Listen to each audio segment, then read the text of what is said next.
ready in 15 minutes, and that's down to a science.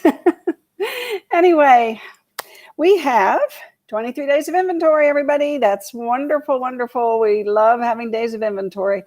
And we listed 127 homes, and that's fantastic because I like it when we list a little bit more than we sell, because that's going to slowly increase our inventory. We put 124 under contract and listed 127. We had 92 closings, and we're running at about 117 closings this month per day. Now, today is what, Wednesday? So probably maybe Friday, we might up that a bit. I know last month we did 148 a day by the end of the month. So we'll see. Sometimes it adjusts, and we had a holiday weekend. So maybe closings will be coming in more toward the end of July than throughout the month, like sometimes. And it all depends upon, what's going on for the month. So, yeah, that's my one smiley face. My other smiley face, oh dear. My other smiley face is you got to keep in mind the equity gain. And I talked the other day about using Remind to find non-owner occupieds. That means that they're investment properties. And if they've had them, a lot of them bought them back in 2008 and 9 when the prices were rock bottom. And so, and the majority of the non-owner occupied are mom and pops.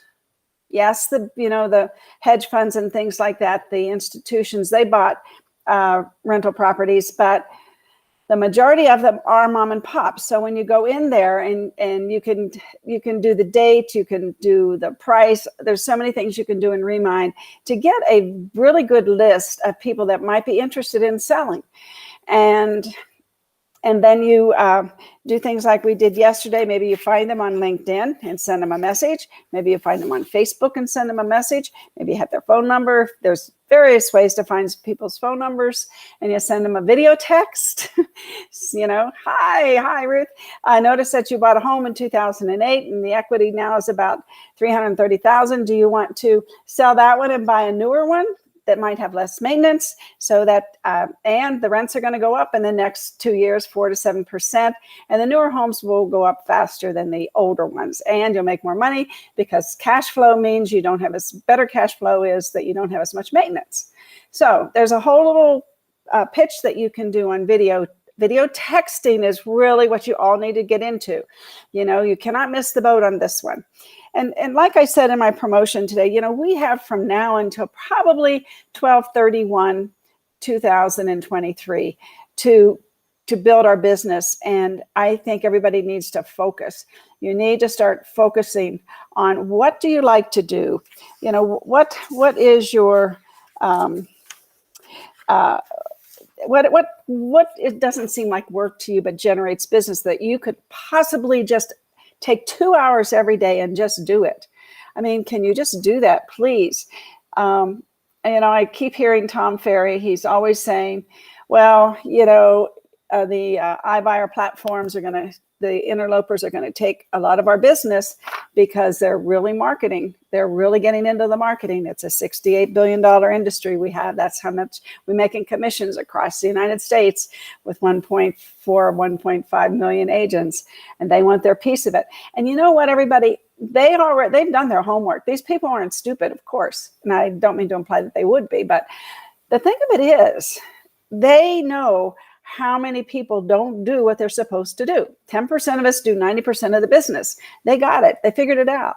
And they know if they can capture the business from the people that aren't doing as much business as they should, but are doing some business. I mean, who wouldn't be happy with 680 million? That's 10% of 68 billion. I think Jimmy said that the other day in our class. So who wouldn't be happy with that? And Zillow's figured that out. Zillow is in this for the long haul, everybody. They're buying homes, overpricing them. They're buying them anyway. They're fixing them up and renting them. They know what's going to happen. Inflation, history always repeats itself. Inflation is going to continue to increase the value of homes. And so they know that they're buying an asset today, and that it's going to be worth 4 to 10% more in the next couple years. And they're going to get a huge return on their investment. So because the rents have gone up, and they know that there is a lack of inventory of new homes, and there's a pent up buyers that want to buy homes. And so this is a perfect storm, and I don't want you all to miss it. And I think the economists, I think the economists that are telling Tom Ferry and Brian Buffini, and they're basically saying we really don't want to project past 2023, because guess what 2024 is? I think it's an election year. Yeah. So that's going to come into play. So I think that's why everybody's being a little cautious about going beyond 2023. Yes, interest rates are going to go up. They're going to go up. Karen, I love you. Karen says, "Hi, I'm here." Good. So the interest rates are going to go up probably 0.5%. And every time they go up, the people, I say, if you have buyers, tell them to buy the payment, not the price. The prices will go up, but if you buy it, but the payment will never go up, but your asset will go up. And so you're paying the same price over 5-10 years for an asset that's going to appreciate let's be conservative, 5 to 7% a year. And I know back when I took the Alex Sharfton's course on investing in Austin. What a great class that was. John and I got the CCIM designation. And one thing that he showed a video, and I don't know if it was Warren Buffett or who was it, just showed a chart over 30 years, the average increase in real estate is 5 to 7%. And so that's why it is people become millionaires owning real estate. So. Okay, let's talk about this for a second. I showed you this the other day, and this is howmanywalks.com. And if you are, like we were on LinkedIn yesterday, so if you are going to shout out to agents, this is Clark County, and we're getting our wealth from Los Angeles County, Orange County, San Diego County, Cook County, and Santa Clara. Look at those numbers. They're in the billions, and then in the high, close to $1 billion. So anyway, these are the places where you want to reach out to agents to get referrals. And if you're doing Facebook targeting, which we're going to show you on our class July 30th, we're going to show you how you can hone in on and get a piece of this pie for yourself. So we're going to show you how you reach out to the agents there. We have some videos that you can do. Good morning, Frank. And we have the marketing language, and we show you how to do it, not just tell you what to do. So that is Clark County. And then we can, that's Nevada. So then you've got California again, Illinois, New York, New Jersey, Michigan. That's by state, and this one's by county. So I like the county one because I like to target, it's a better target when you use this. You can target counties in Facebook. So I like that one very much. So let's see, then I wanted to show you this one. Now, then I went to Los Angeles County, right? And I wanted to say, and I clicked on that one, and it's losing wealth to Clark County. So I like seeing both sides of that. And these are things that you can show to, I'll post these in the group so that you can copy and paste and attach these as a photo when you message people on Facebook or when you message them on LinkedIn to say, look, you can use this great site, How Money Walks, to figure out who you should market to, so on and so forth. Give something to the agents that you're asking them, because you're asking them to send you business, and you're saying, here's something that might help you get business, and how many walks. And that data is from the IRS. So this is like pretty solid data. So I like Los Angeles County. And then let's say I did another county too. I did Orange County. Yeah. So look at all the money that they're losing to Clark County. A lot of people are just moving outside of Orange County to Riverside County. Okay, fine. But then there's probably because the prices in Riverside are less, probably because there's not as many homeless. There's all those reasons that people are just moving around in California. But they're losing $1.56 billion to Clark County. So those are just, I'll post all of these in the group so that you have them and that you can then download them and send them off when you're doing your referral marketing, because it's not going to stop for a year and a half. No, 2.5 years. Sorry.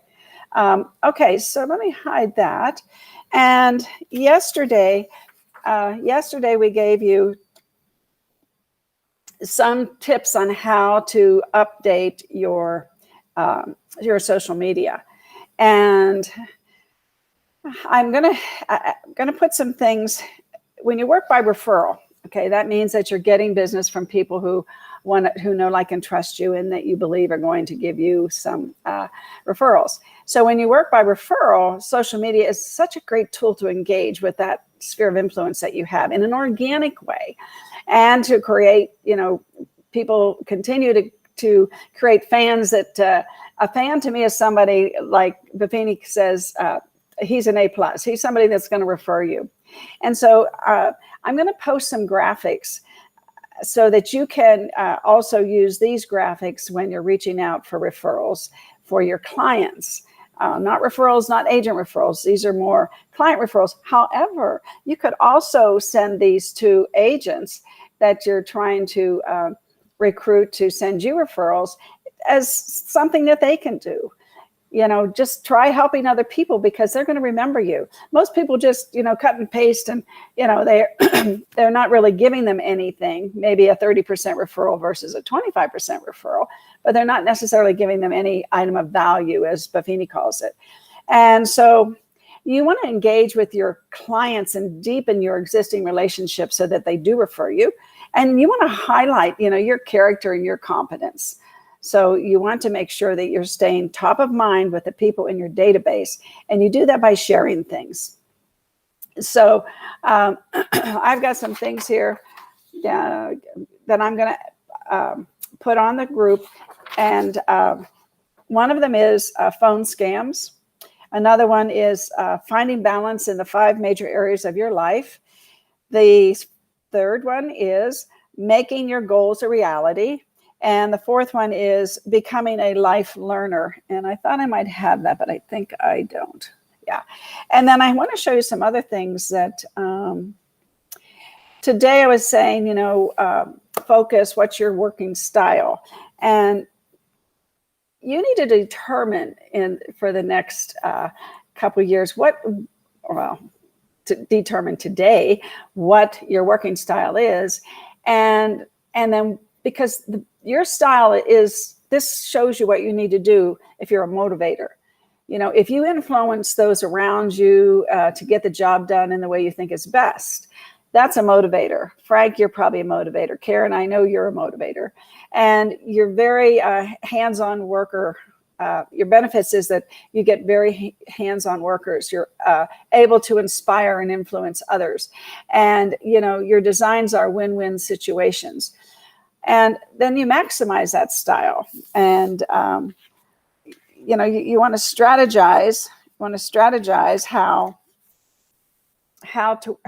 to work smarter instead of harder.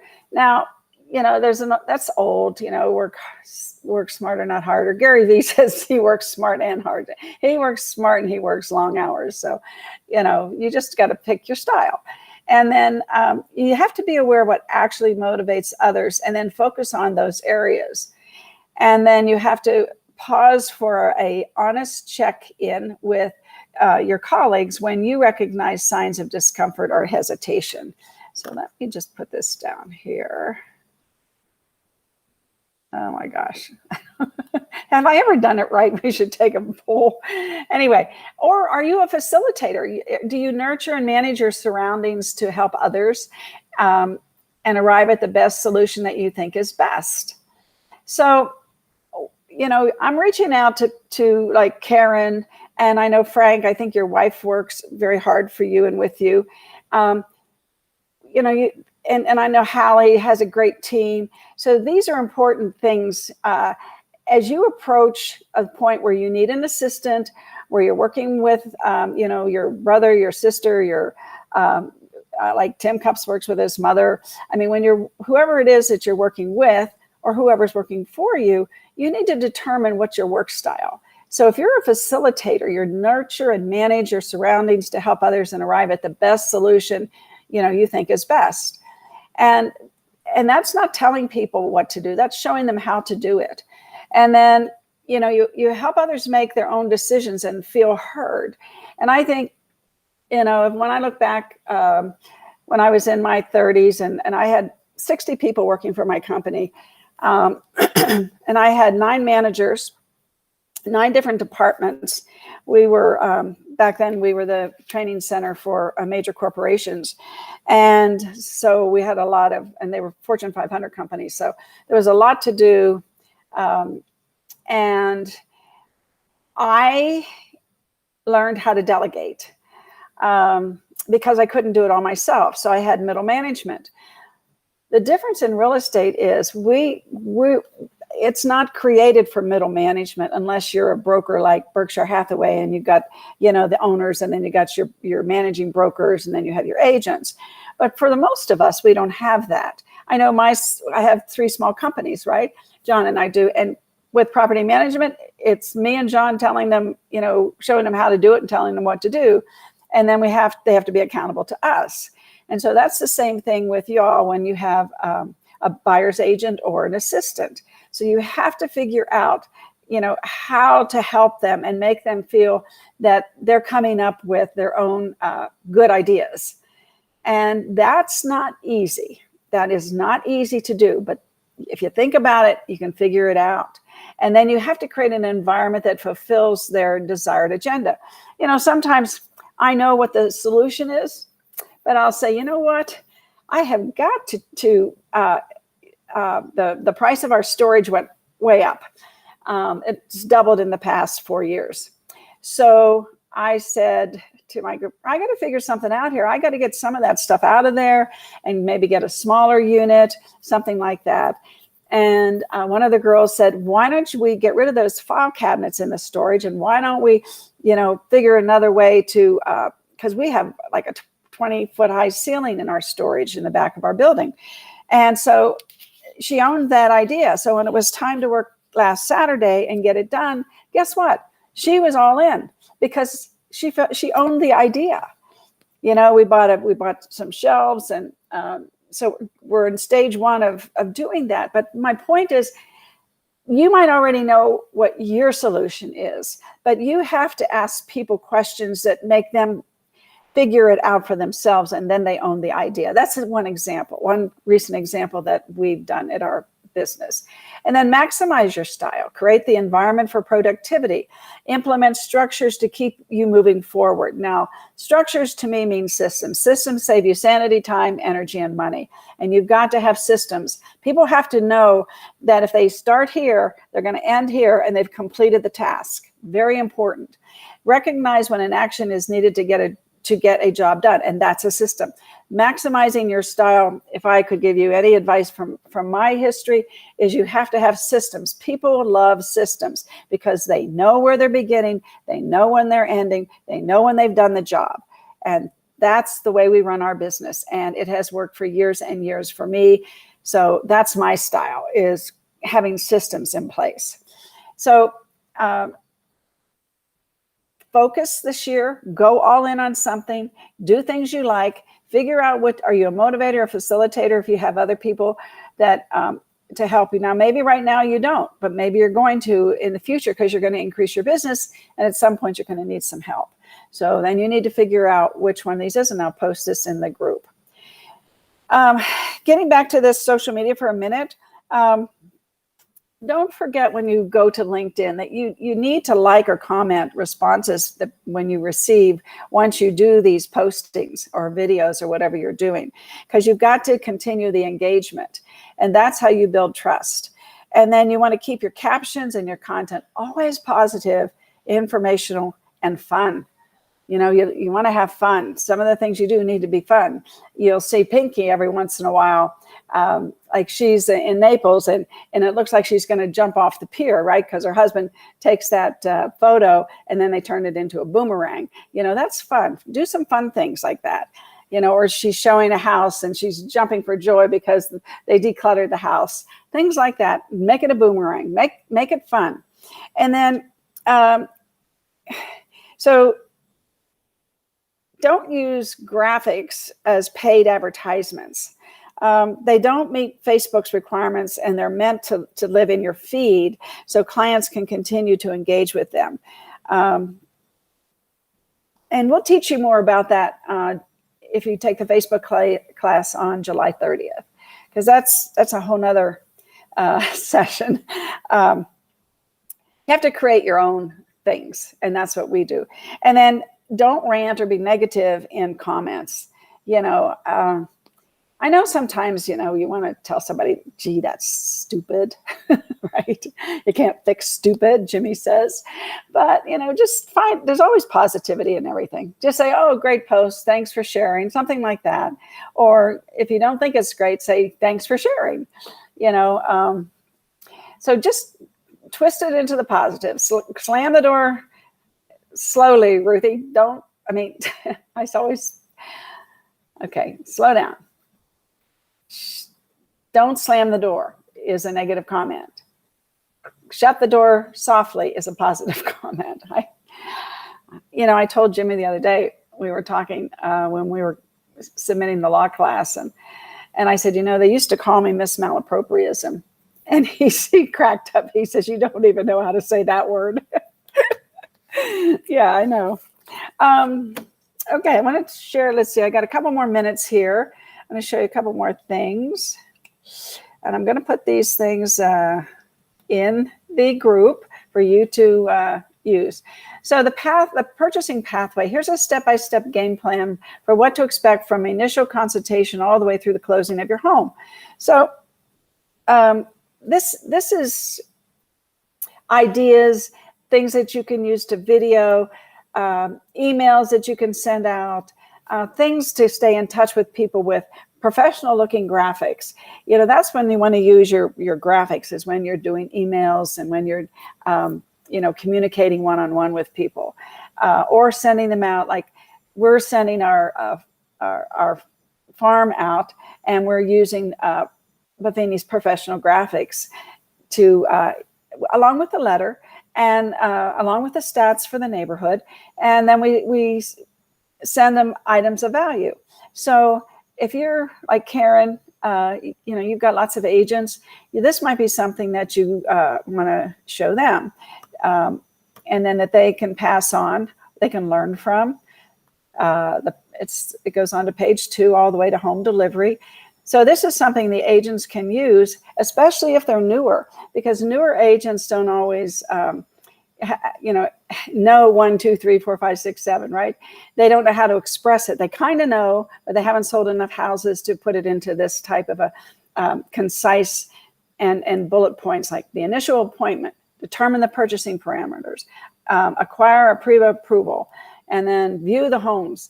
And so if you're doing that, if you're sending this out to people in California, for instance, you might want to add, not only do you view the homes, but also we help you with determining which areas in Las Vegas that you might want to move to, because there's 3 distinct areas, 4 really, north, south, east, and west, right? And we want you to make sure that you're comfortable, because they're all different. And they meet different lifestyles, different lifestyles. And then writing the contract, the best way to prepare is for the contract of the transaction as a buyer is to review a blank copy and go over it with them. So then when it comes time to write the contract, they know what to expect. And life is all about managing expectations. Anger and hurt come from violated expectations. So, and that's in your personal life and in business. So when you manage people's expectations, that heightens your professionalism.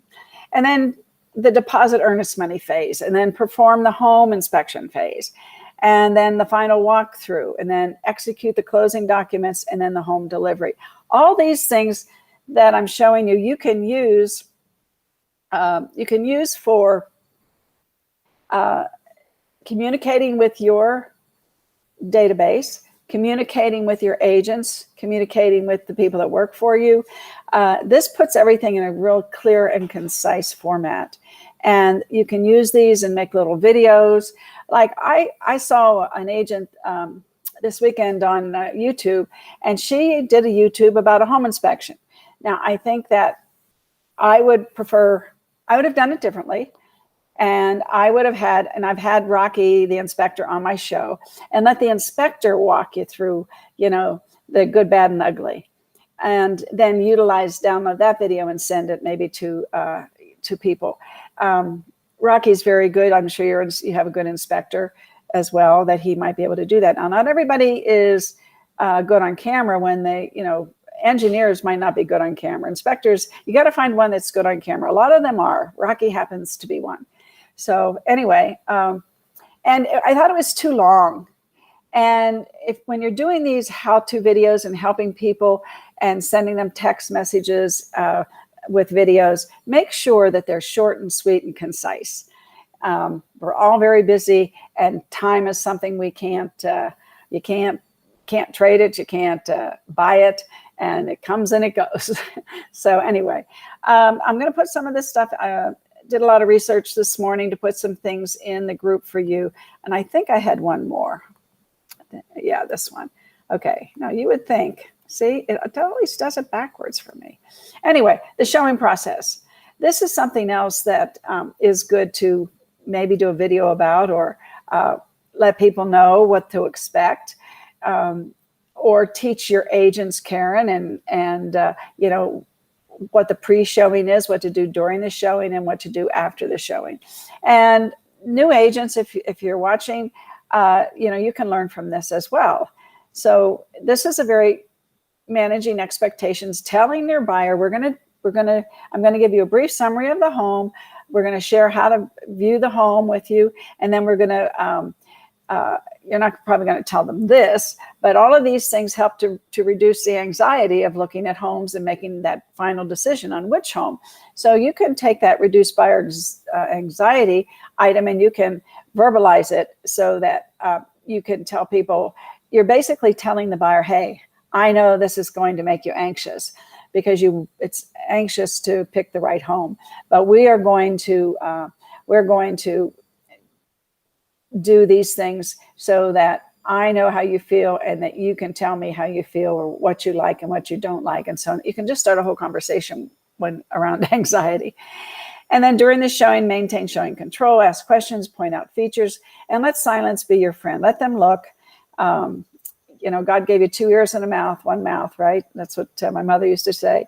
And then post-showing. So what do you like about the home? What didn't you like about the home? Which is almost as important to me as an agent as what you did like about the home. And could you see yourself living here? And is this the home you'd like to make an offer on? Always ask that question, and then move on. Because once they say maybe, or they say no, and you have to learn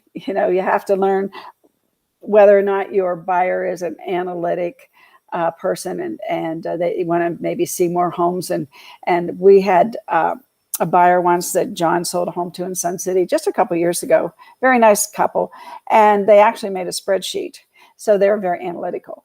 So anyway, but you'll learn your client's personality and how to deal with it, and what it means when they say maybe, or when they say definitely not, or well, let's just keep this one aside until we see a few more. Anyway, all those things, everybody. And I'm sure the seasoned people say, oh my gosh, but there's a lot of people watching that aren't as seasoned as everybody here. So I want to try to cover my bases. Anyway, all this stuff will be in the group. And tomorrow we are having a law class taught by Jimmy Dague. And,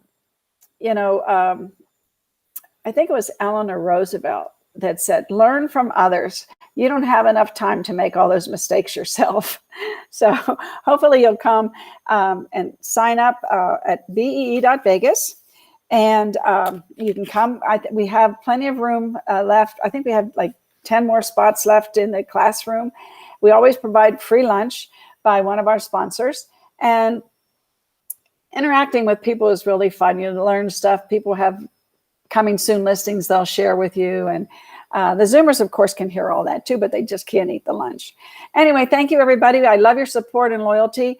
And I have a YouTube channel. I'm trying to grow it. It's called Ruthie Rocks. So if you go to YouTube/Ruthie Rocks and subscribe, I'd like that, and watch some of my videos. If you're not going to watch them, then don't subscribe. But eventually, I'm going to be doing different things on YouTube than I'm doing on here. I'm going to put some